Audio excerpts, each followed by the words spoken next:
Hi everybody, welcome back to my channel. In today's video, I want to talk about dressing rules I think everyone should know. Now, when I say rules, I don't mean you must follow these things or you'll never be stylish. Instead, what I mean are some tips and tricks. These are helpful things that many of us may not even consider every day, but when you do, they really transform how you look and feel in your clothing. So these are things that are nice to have in your back pocket when you are kind of stuck on what to wear, and things that are just helpful for hopefully the rest of your life. So let's get started. When it comes to looking and feeling your best in your clothing, I think undergarments are so important, and many of us don't give them a second thought. So this first tip is all about finding your perfect bra. Now, when I was in college, I was a bra fit specialist. I worked in a department store, not Victoria's Secret. I don't recommend going there to get sized because it's a little wonky. And instead, I was trained in a department store and I helped women find their perfect bra. And I was always amazed at the outcome it had. They always felt better, they had better posture, and it was always unanimous across the board that everyone felt better in their clothing as a result of having a proper fitting bra.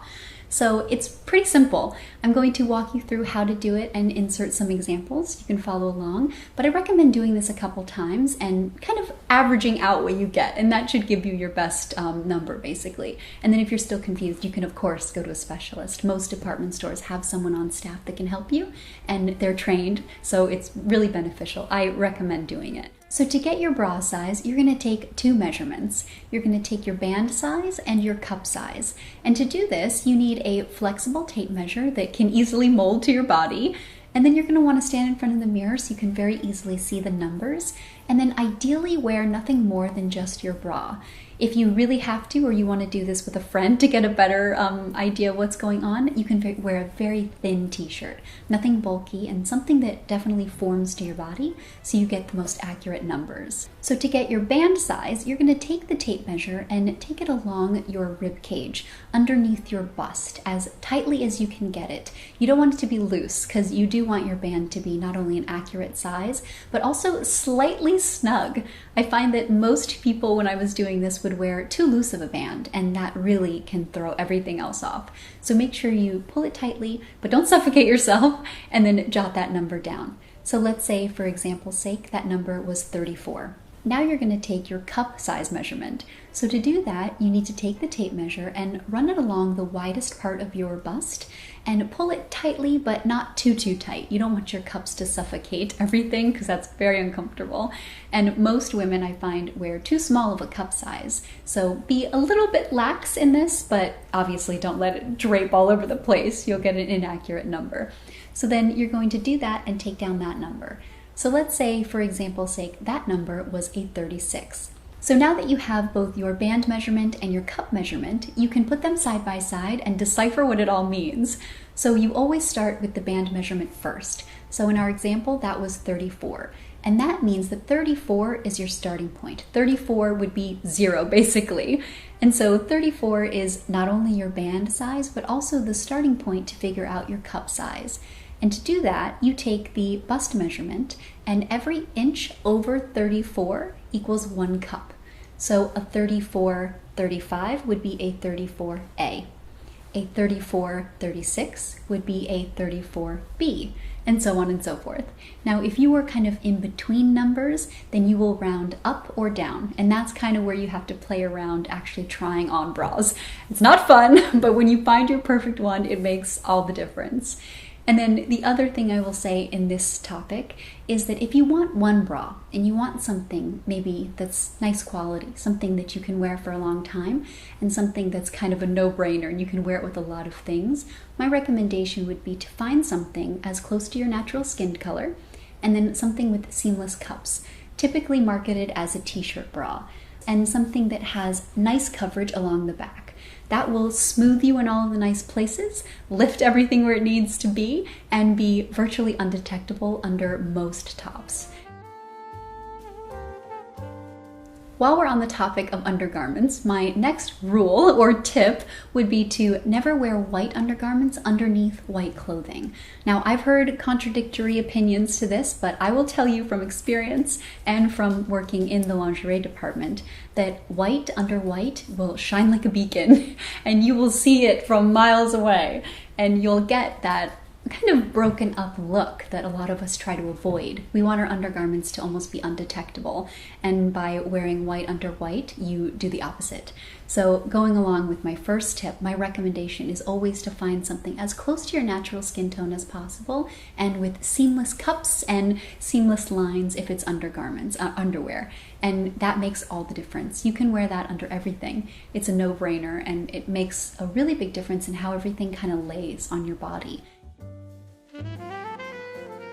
Along those same lines, my next dressing rule is to size up in white garments. I'm sure you can relate. We've all been searching for the perfect white shirt, the perfect white pair of pants or white skirt, and we're disappointed when we try it on because it's see-through and you can see everything very clearly underneath. And I think that comes down to two reasons. The first being what we just talked about. You need to ensure that you have proper fitting undergarments that are the right color and that are seamless. And then also the fit. If something is very skin tight and white, it's very obvious what's underneath it.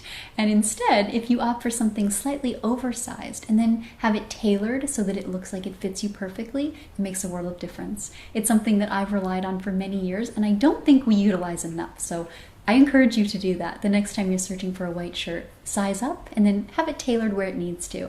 And it might make a world of difference in your own personal opinion on white clothing. If you've ever wanted to look a little bit taller, I know I have, I'm 5'3", so I like to play with proportions and trick the eye when I can, then this next dressing rule is for you. And it is a two-step formula for looking taller.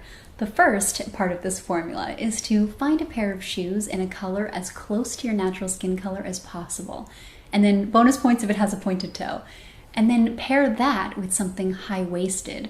What that does is trick the eye on both ends. So not only do your legs look like they start a lot higher than they actually do, but they look like they extend longer than they actually do. The shoe in the color of your skin combined with the pointed toe and then with the high waist just creates a beautiful effect. It is a fail-proof combination. It works every time, and anytime I want to feel really, really fantastic and I want to create that illusion, it always works for me. My next dressing rule is to keep colors all within the same family. You know how much I love having a color palette for your own personal wardrobe, and I think finding the colors that make you feel amazing and then making sure that they all go together is a really great way to ensure that you get the most out of your wardrobe. So to do that, colors are broken essentially into two main categories. We have warm colors, or colors that are yellow-based, and then cool colors, or colors that are blue-based. And typically, to make things look nice to the eye, cool will go with cool and warm will go with warm. So keeping that in mind is a really great way to not only pinpoint your own color palette, but also help you get dressed. So if you put something on and you're trying to figure out why it's not quite right, it very likely could come down to the base of the colors you're wearing. And maybe you're trying to pair cool with warm and that clash is just not working for you. So along those same lines, I recommend getting a color wheel. You can find these at most craft stores and art supply stores or online, and they're very inexpensive. And keeping one with you while you're shopping or as you're getting dressed is really helpful because they give you clues as to what colors will go together and what colors complement each other. And it really opens up the possibilities for a lot of combinations that you may not have considered before. So I have one. I recommend you have one as well. But when in doubt, remember, cool with cool, warm with warm. And there you have it. Those are some of my top dressing rules I think everyone should know. These have been hugely beneficial to my own personal style, and I hope they were helpful for you. And I would love to make this a series if you're interested. I have a lot more I could have done on this topic. I had to narrow it down for the sake of the video. But if you want this to be maybe a little mini series, please let me know in the comments down below and I'd be happy to make more. And like always, thank you so much for watching, and I'll see you in my next one. Have a great day.